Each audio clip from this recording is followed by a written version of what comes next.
तुम्ही ज्या रूम मध्ये आता आहेत ती BIT ब्लॉक नंबर 1, दुसरा रूम नंबर 50. इथे बाबासाहेबांच्या 2 रूम होत्या, एक 50 आणि एक 51. ही 50 नंबर आहे, जी बाबासाहेबांची अभ्यासाची खोली. इथे स्टडी रूम होता बाबासाहेबांचा. आणि इथे बाबासाहेब 1912 ते 1934 ह्या 22 वर्ष इथे राहिले होते. कोल्हापूरचे जे राजा होते शाहू महाराज, ते सुद्धा बाबासाहेबांना भेटायला ह्याच रूम मध्ये आले.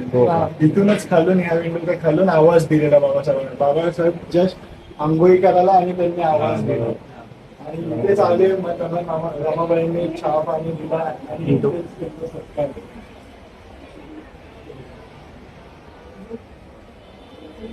माझे आजोबा कालिदास सखाराम कालिदास हे बाबासाहेबांच्या सहकारी होते व चळवळी होते, कार्यकर्ते होते.